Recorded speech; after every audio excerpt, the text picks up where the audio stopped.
Hello, तो कैसे आप सब लोग। आज हम अपना नया टॉपिक चालू करने जा रहे हैं जिसका नाम है Coulomb's law in vector form. दरअसल ये हमारा फिजिक्स का जो पिछले वाला लेक्चर था उसी का ये पार्ट 2 है, जिसमें हम इलेक्ट्रिक फील्ड यानी कि हम इलेक्ट्रोस्टैटिक यूनिट में जो चैप्टर नंबर इलेक्ट्रिक फील्ड है उसके बारे में यहाँ पे स्टडी करेंगे। तो हम आज Coulomb's law in vector form के बारे में पढ़ने जा रहे हैं।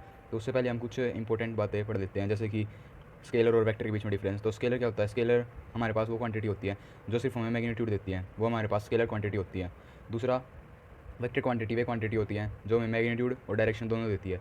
दूसरा, वेक्टर क्वांटिटी और स्केलर क्वांटिटी जो मेन डिफरेंस होता है वो ये होता है कि जो वेक्टर क्वांटिटी है वो triangle law of vector addition को फॉलो करती है, इसलिए इसको वेक्टर क्वांटिटी भी कहा जाता है। ठीक है, तो अब हम Coulomb's law in vector form को स्टार्ट करने जा रहे हैं। तो Coulomb's law in vector form कुछ नहीं है, बल्कि कूलम्ब्स लॉ में हम वेक्टर को अप्लाई कर देंगे। यहाँ पे हम triangle law of vector addition को फॉलो करेंगे, इसलिए इसका नाम Coulomb's law in vector form दिया गया है। ठीक है, तो अब हम स्टार्ट करते हैं। ये हमारे पास एक ग्राफ है जिसके ऊपर हमने यहाँ पे ओ ए और ओ बी ये एक पोजीशन वेक्टर मान लिया है, जहाँ पे आर वन उसका पोजीशन वेक्टर है और आर टू ओ बी का पोजीशन वेक्टर है। तो इसमें हम यहाँ पे ए पॉइंट मानेंगे वो हमारे पास होगा क्यू वन चार्ज, और बी पॉइंट मानेंगे वो हमारे पास होगा क्यू टू चार्ज।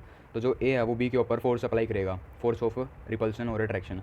तो जो ए बी के ऊपर जो फोर्स अप्लाई करेगा वो हमारे पास हो जाएगा F21। किसकी वजह, किसके ऊपर अप्लाई हो रहा है? टू के ऊपर अप्लाई हो रहा है, किसकी वजह से? वन के ऊपर। तो इसलिए इसका नाम दिया गया है F21, जो कि बी पे लगेगा ए की वजह से, या हम ये कह सकते हैं कि जो चार्ज टू पे लगेगा वन की वजह से, तो इसलिए इसका नाम F21 है। तो जो हमारे पास क्यू वन चार्ज पे जो फोर्स लगेगा वो लगेगा हमारे पास F12, क्योंकि यहाँ पे जो फोर्स है वो वन के ऊपर लग रहा है, किस वजह से? टू की वजह से, इसलिए इसको F12 दिया गया। दूसरा, जो हमने कूलम्ब्स लॉ में पढ़ रखा है वो हमारे पास ये है कि जो फोर्स ऑफ अट्रैक्शन और रिपल्सन होती है वो एक कॉन्स्टेंट ऑफ प्रोपोर्शनलिटी और प्रोडक्ट होती है चार्जेस का, और इन्वर्सली प्रोपोर्शनल किसकी होती है? Radius of the square, radius का स्केयर की होती है। तो हम यूनिट वेक्टर पढ़ के आ चुके हैं 11th क्लास में। यूनिट वेक्टर क्या होता है हमारे पास? यूनिट वेक्टर को हम कैप से रिप्रेजेंट करते हैं। ऊपर किसी भी क्वांटिटी के अगर हम ऊपर कैप लगा दें तो यूनिट वेक्टर मेजर करता है। यूनिट वेक्टर क्या होता है? यूनिट वेक्टर रेशो होता है किसी भी वेक्टर का, रेशो ऑफ वेक्टर डिवाइडेड और मैग्नीट्यूड। रेशो ऑफ वेक्टर और मैग्नीट्यूड मैग्नीट्यूड होता है, उसको हम यूनिट वेक्टर बोलते हैं। तो ये इसमें हम यूनिट वेक्टर का यूज़ करेंगे। ठीक है, तो अब हम पहले F21 निकाल लेंगे। F21 पे हम कूलम्ब्स लॉ अप्लाई करेंगे। तो हमने F21 पे कूलम्ब्स लॉ अप्लाई कर दिया। थोड़ी देर के लिए हम इसको भूल लेते हैं, क्योंकि हम अगर F21 पे कूलम्ब्स लॉ अप्लाई करेंगे तो हमारे पास ये है, तो ये भी एक वेक्टर क्वांटिटी है। तो दूसरा, हम इस पे जब कूलम्ब्स लॉ अप्लाई करेंगे तो आ जाएगा 1/4πε0, जो कि हमारे पास के की वैल्यू होती है। दूसरा K1 Q2 प्रोडक्ट आ जाएगा चार्जेस का, और divided by R12 square. R12 square दरअसल ये होगा, अगर हम इस डायरेक्शन में इसको R12 मानेंगे तो ए टू बी का डिस्टेंस होगा वो R12 होगा। ओके, तो ए से बी का डिस्टेंस होगा वो R12 होगा, और बी से ए का डिस्टेंस होगा वो इसके अपोजिट होगा, यह R21 होगा। अगर हम इस साइड इसको R21 मान लेते तो ए से बी का डिस्टेंस R21 हो जाता। तो हमने यहाँ पे जो ए से बी का डिस्टेंस है वो हमने यहाँ मानना है R12, इसलिए यहाँ पे R12 का स्केयर हो जाएगा। दूसरा, हमने यहाँ पे एक यूनिट वेक्टर लिया। यूनिट वेक्टर यही शो कर रहा है कि जो कूलम्ब्स लॉ है वो वेक्टर फॉर्म में है, तो यहाँ पे यूनिट वेक्टर ये शो कर रहा है। दूसरा हम R12 को आगे अलग मॉडिफाई फॉर्म में लिख सकते हैं, तो वो हम आगे करेंगे। दूसरा, उसके बाद हम F12 के बारे में बात करेंगे। F12 जो चार्ज Q1 पे फोर्स लग रहा है टू की वजह से, वो F12 है। तो F12 को हम क्या रहेंगे? 1/4πε0 Q1 Q2 R21 square dot R21 cap. तो यह R21 कैप आपको पता चल गया, ये यूनिट वेक्टर को शो कर रहा है, इसलिए इसको नाम दिया है Coulomb's law in vector form. उसके बाद जैसा कि मैंने आपको बताया कि जो यूनिट वेक्टर होता है वो रेशो होता है वेक्टर का और मैग्नीट्यूड का। तो यहाँ पे अगर हम R21 यूनिट वेक्टर लेंगे तो इसका रेशो हो जाएगा इसी के वेक्टर का और इसी के मैग्नीट्यूड का। तो यहाँ पे हम R12 को लिख सकते हैं R12 vector divided by R12 का मैग्नीट्यूड। तो अगर हम F21 यानी कि फोर्स किसके ऊपर लग रहा है? Q2 चार्ज के ऊपर वन की वजह से, तो इसको हम लिख लेंगे 1/4πε0 Q1 Q2 बाय R12 का स्केयर। तो यहाँ तक तो हमें कूलम्ब्स लॉ में ही पढ़ाया था। उसके बाद हमने यूनिट वेक्टर को हमने खोल दिया। यहाँ पे यूनिट वेक्टर को हमने R12 जो माना था उसको हमने यहाँ खोल दिया है। R12 को हम मैग्नीट्यूड और वेक्टर लिख सकते हैं R12 का, और डिवाइडेड बाई इसका मैग्नीट्यूड, तो हमने यहाँ पे कर दिया। तो देखिए ये भी तो एक मैग्नीट्यूड है और ये भी एक मैग्नीट्यूड है। फिर हम इसको मल्टीप्लाई कर लेंगे तो ये इसका क्यूब हो जाएगा। यह आ जाएगा हमारे पास R12 का क्यूब डॉट R12 का वेक्टर। तो हमारे पास आ जाएगी इसकी फर्स्ट इक्वेशन। उसके बाद यही हम सिमिलरली हम F12 में करेंगे। तो अगर हम ये F12 में करेंगे तो यहाँ पे आ जाएगा R21 का क्यूब डॉट R21, जो कि मैंने पहले ही यहाँ पे सोल्व कर दिया। ये रहा R21 is equal to R21 का वेक्टर डिवाइड बाई R21 का मैग्नीट्यूड। तो हमें Coulomb's law in vector form से ये पता लगा है कि जो F12 है फोर्स लग रहा है जो चार्ज Q1 के ऊपर टू की वजह से, वो इक्वल एंड अपोजिट होगा किसके? फोर्स लग रहा है जो चार्ज टू पे वन की वजह से, यानी कि जो F12 होगा वो इक्वल एंड अपोजिट, ये साइन नेगेटिव इसको अपोजिट शो कर रहा है, तो F21 इसके इक्वल हो जाएगा, यानी कि ये थर्ड लॉ ऑफ मोशन को फॉलो कर रहा है। एवरी रिएक्शन है इक्वल एंड अपोजिट रिएक्शन, तो ये इक्वल हैं और अपोजिट भी हैं, तो ये थर्ड लॉ ऑफ मोशन को फॉलो कर रहा है। दूसरा हम यहाँ पोजीशन वेक्टर में भी देख सकते हैं, जो पोजीशन वेक्टर है वो इसके दूसरे पोजीशन वेक्टर के इक्वल एंड अपोजिट है, तो यहाँ पे हम हमारा Coulomb's law in vector form खत्म होता है। उसके बाद हम दूसरा टॉपिक स्टार्ट कर रहे हैं जिसका नाम है चार्जिंग बाय इंडक्शन। तो चार्जिंग बाय इंडक्शन कुछ नहीं, चार्जिंग बाय इंडक्शन एक फिनोमिना होता है किसी भी अनचार्ज्ड बॉडी को चार्ज करना किसी चार्ज बॉडी के साथ। यदि मैं किसी भी, ये मान लीजिए ये एक अनचार्ज बॉडी है और ये एक चार्ज बॉडी है, तो मैं इसको इसके पास लेके आऊँगा तो ये भी चार्ज हो जाएगी इसकी वजह से, क्योंकि इसके ऊपर कोई चार्ज नहीं है पर इसके ऊपर चार्ज है, ये अपना चार्ज इसको ट्रांसफ़र कर देगी तो ये यहाँ पे चार्ज हो जाएगी। तो यही फिनोमिना हम चार्जिंग बाय इंडक्शन में पढ़ेंगे। तो यहाँ पे हम एक अनचार्ज स्फीयर मान लेंगे और दूसरा हम यहाँ पे एक चार्ज स्फीयर मान लेंगे। तो चार्ज स्फीयर पे हमारा चार्ज होगा, तो जब हम इस स्फीयर को इसके पास लेके आएंगे तो जो ये स्फीयर है ये इससे चार्ज हो जाएगा, क्योंकि इसके ऊपर कोई चार्ज नहीं है, ये अपना कुछ चार्ज इसके ऊपर ट्रांसफ़र कर देगा जिससे ये स्फीयर भी चार्ज हो जाएगा। इसी फिनोमेना को चार्जिंग बाय इंडक्शन कहते हैं। इसमें हम बॉडी को बिना टच किए दूसरी बॉडी को अपना ट्रांसफ़र कर सकते हैं इलेक्ट्रॉन का। तो चार्ज इंडक्शन मतलब क्या होता है, उसमें इलेक्ट्रॉन का ट्रांसफ़र होता है, इसी को हम चार्जिंग बाय इंडक्शन भी बोलते हैं। उसके बाद हम चार्ज और मास में डिफरेंस पढ़ेंगे। तो चार्ज हमारे पास एक स्केलर क्वांटिटी है, इसको हम ऐसे भी डिफाइन कर सकते हैं कि ये स्केलर क्वांटिटी क्यों है, क्योंकि हमारे पास एक फॉर्मूला है Q is equal to I T. तो यहाँ पे आई शो करता है करंट को, टी शो करता है यहाँ पे टाइम को।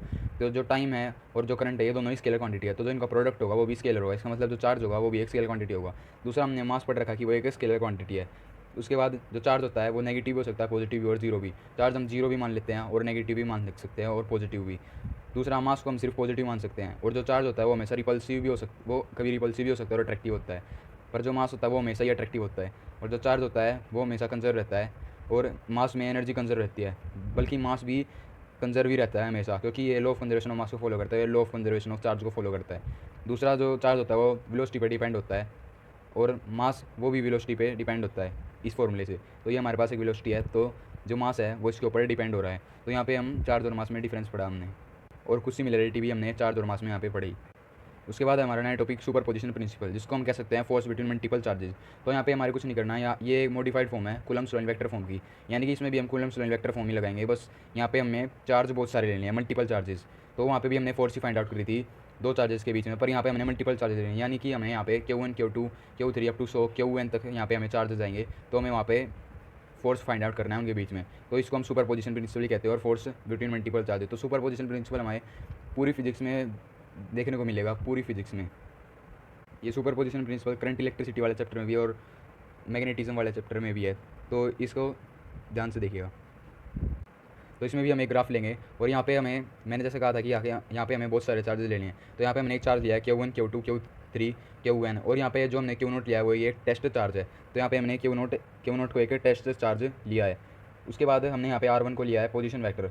R1 यहाँ पे पोजीशन वेक्टर है 0 से लेके A का, O से लेके A का, और R2 यहाँ पोजीशन वेक्टर है OB का, और R0 यहाँ पोजीशन वेक्टर है OC का, और RD यहाँ पे पोजीशन वेक्टर है R3 का। ठीक है, तो हमने ये Qn तक मान लिया है। तो Q0 हमने एक टेस्ट चार्ज मानना है, और चार्जेस हमने मानने हैं वो है Q0 Q2 Q1 Q3 और अप टू Qn, और पोजीशन वेक्टर हमारे पास है R1 R2 R3 R0 और अप टू Rn तक। उसके बाद जो हमारे पास फोर्स अप्लाइड है बाय Q1, जो Q1 के ऊपर जो फोर्स लग रहा है Q2, तो यहाँ पे हमने दरअसल क्या पढ़ना है, यहाँ पे हमें जो चार्ज है Q1 Q2 Q3 और Qn है वो सभी मिलके Q0 के ऊपर फोर्स लगाएंगे। तो यहाँ पे हमने इसलिए यहाँ पे इसको टेस्ट चार्ज मानना है, क्योंकि इसी के ऊपर सब फोर्स लगने वाला है, तो यहाँ पे हमने इसी को टेस्ट चार्ज मानना है। तो इसके ऊपर सब फोर्स लगाएंगे। तो पहले इसके ऊपर फोर्स लगाया Q1, तो Q1 पे जो Q0 की वजह से फोर्स लगेगा वो हमारे पास लगेगा F0 1। क्यों, किसके ऊपर लग रहा है ये नोट, मतलब ये टेस्ट चार्ज 0 के ऊपर लग रहा है, किसकी वजह से, 1 की वजह से। दूसरा अगर हम Q2 पे की वजह से Q0 पे जो चार्ज लगेगा वो लगेगा F0 2, और जो ये थर्ड Q3 की वजह से लगेगा वो लगेगा F0 3, और जो Qn यानी Qn चार्ज की वजह से लगेगा वो लगेगा F0 n। तो जो टोटल जो फोर्स होगा वो इसी पे लगेगा सब आके। तो यहाँ पे हमें टोटल फोर्स निकाल लेंगे। तो जो टोटल फोर्स आ जाएगा वो हो जाएगा F0 के ऊपर, यानी नोट यहाँ पे टेस्ट चार्ज को मानना है, तो इसके ऊपर जो फोर्स लग रहा है वो इन सभी का सम हो जाएगा, या F0 1 F0 2 F0 3 up to F0 n का ये सब का सम हो जाएगा। तो पहले हम F0 1 निकालेंगे। F0 1 हम कैसे निकालेंगे, यहाँ पे भी हम Coulomb's law in vector form का यूज़ करेंगे। तो कूलम्ब्स लॉ, ये तो कूलम्ब्स लॉ आ जाएगा, उसके बाद ये वेक्टर फॉर्म आ जाएगा, यानी कि यूनिट वेक्टर। तो जब हम इसको सोल्व करेंगे तो यहाँ पे इसका क्यूब आ जाएगा इसके मैग्नीट्यूड का, और यहाँ पे हमारे पास वेक्टर बच जाएगा R0 1 का वेक्टर। तो ये हमारे पास आ जाएगा F0 1। उसके बाद हम यहाँ पे F0 2 F0 3 और F0 n भी निकालेंगे, और फिर हम जब यहाँ F0 2 निकाल लेंगे तो ये हमारे पास ये आ जाएगा, और एफ नोट थ्री हमारे पास ये आ जाएगा, और एफ नोट एन ये हमारे पास आ जाएगा। तो ये हम कूलम्ब्स लॉ वेक्टर फॉर्म में पढ़ के आ चुके हैं। तो जब हम इसको ऐड करेंगे, इस पूरे को ऐड करेंगे, तो हमारे पास यहाँ पे हम समीशन का यूज़ करेंगे। समीशन ये छोटे चीज़ को, बड़ी चीज़ को छोटा शो करने के लिए यूज़ किया जाता है। तो जब हम इन सबको प्रोसेस करेंगे तो इसमें देखिए Q note by 4 pi epsilon note, या के भी मान सकते हैं, तो इसमें कॉमन आ जाएगा। उसके अंदर यहाँ पे बचेगा Q one by R naught one का Q dot R naught one, और सिमिलरली क्यू एन तक। तो उसके बाद जब हम इसको सोल्व करेंगे तो यह तो हमारे पास कांस्टेंट था, ये हमारे पास कांस्टेंट आएगा। उसके बाद हम इसको सबमिशन करेंगे तो जो आई की वैल्यू है 1 से लेकर एन तक पहुँच जाएगी। इसको सबमिशन यही शो करता है कि जो आई की वैल्यू है वो 1 से लेकर एन तक पहुँच रही है, जो हमारे पास इनफाइनाइट है। उसके बाद जो क्यू आई है, आई की वैल्यू हमारे पास 1 भी हो सकती है और एन भी, और आर आई की वैल्यू 1 भी और एन भी, और नोट का Q dot are I note का वेक्टर। तो हम यहाँ पे कुछ भी मान सकते हैं। अगर हम वहाँ पे शुरू में हम ये लेके सकते हैं कि जो आर नोट वन की जगह हम आर वन नोट लेके चलते तो हम ये मान लेते, तो हम इसका उल्टा भी कर सकते हैं और ऐसे भी कर सकते हैं, इसमें कोई डिफिकल्टी नहीं होगी। तो ठीक है, आज का हम टॉपिक यही ख़त्म करते हैं। अगर आपको यहाँ पे टॉपिक समझ में आ रहे हो तो चैनल को सब्सक्राइब करें और कमेंट जरूर करें।